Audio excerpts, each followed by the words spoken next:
Hi friends, আসসালামু আলাইকুম। সবাই কেমন আছেন? আশা করি আল্লাহর রহমতে ভালোই আছেন। তো আজকে আমি আপনাদেরকে ভিডিও করে দেখাবো কিভাবে আপনারা গরু, খাসি বা মহিষের জিহ্বাটা পরিষ্কার করতে পারবেন খুব ইজিলি, এবং এটাকে কিভাবে আপনারা স্লাইস করবেন বা টুকরো করবেন সেই ভিডিওটা। তো চলুন দেরি না করে শুরু করা যাক ভিডিওটা। প্রথমে আমি এখানে একটা প্যানে কিছুটা গরম পানি নিয়ে নিচ্ছি পর্যাপ্ত পরিমাণে, যেন আমার জিহ্বাটা সম্পূর্ণরূপে এই পানিতে ডুবে যায়। দিয়ে দিচ্ছি কয়েকটা গোলমরিচ, 10-12টার মতো দিয়ে দিচ্ছি, 2টা তেজপাতা ছিঁড়ে। এবার আমি গরুর যে জিহ্বাটা রয়েছে সম্পূর্ণ জিহ্বাটা আমি এখানে গোটা দিয়েছি।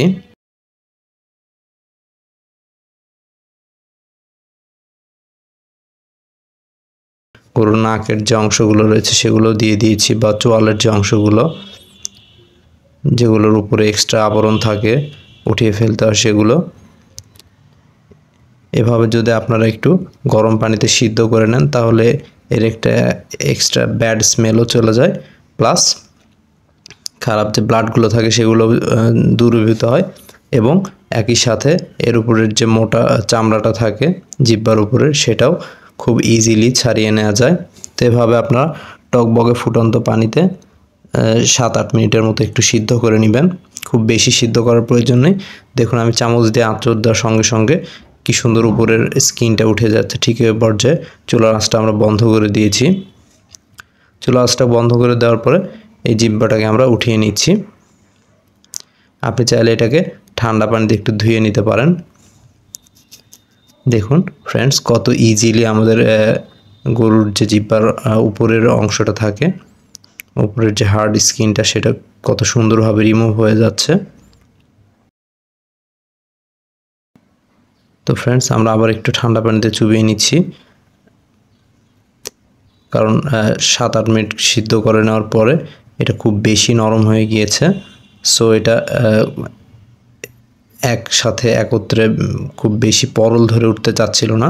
সো আমি একটু ঠান্ডা পানি দিয়ে চুবিয়ে নেওয়ার ফলে এর উপরের প্রান্তটা একটু হার্ড হয়ে যাওয়ার ফলে দেখুন কত সুন্দরভাবে ইজিলি উঠে যাচ্ছে। দেখুন এখন আর চাকু লাগছে না, হাতের সাহায্যে আমি অনেক সুন্দরভাবে জিহ্বার উপরের যে স্কিনগুলো থাকে সেগুলোকে উঠিয়ে ফেলতে পারছি। ঠিক এরপরে আমরা চাকু দিয়ে এক্সট্রা আরও যে অংশগুলো থাকে সেগুলোকে খুব সুন্দরভাবে পরিষ্কার করে নিতে পারবো। শুধু যদি আমি গরম পানিতে এটাকে চুবিয়ে নিতাম তাহলে এত সুন্দর করে ক্লিন করা সম্ভব হতো না ফ্রেন্ডস। তাই আমি এটাকে খুব সুন্দরভাবে একটু সিদ্ধ করে নিয়েছি 2 প্রকারের মশলা দিয়ে। এই কারণে আমার এই স্কিনগুলো খুব সুন্দরভাবে পরিষ্কার করা যাচ্ছে। দেখুন ফ্রেন্ডস, উপর থেকে কতগুলো ময়লা উঠে যাচ্ছে। তো আপনারা ঠিক সেম প্রসেসে এই জিহ্বাটাকে পরিষ্কার করে নেবেন। দেখুন এখন আপনাদেরকে এই জিহ্বাটা কিভাবে কাটবেন আপনারা সেই প্রসেসটাও দেখাচ্ছি। ঠিক মাঝখান দিয়ে একবার এরকম স্লাইস করে নেবেন, আড়াআড়ি নেওয়ার পরে ঠিক দেখবেন যে পাশে এর আঁচটা রয়েছে তার বিপরীত দিক থেকে আপনারা স্লাইস করবেন।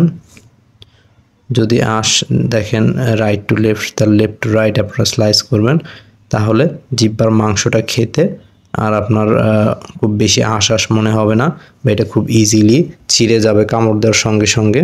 এবং একটু হালকা অ্যাঙ্গেল করে স্লাইসগুলো করবেন।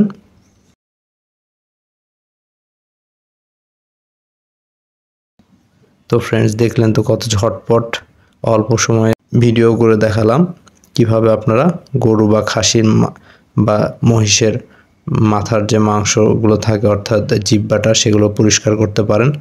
তো ফ্রেন্ডস, ভিডিওটা ভালো লেগে থাকলে অবশ্যই লাইক, কমেন্ট এবং শেয়ার করে দিবেন আপনার ফ্রেন্ডস অ্যান্ড ফ্যামিলির সঙ্গে।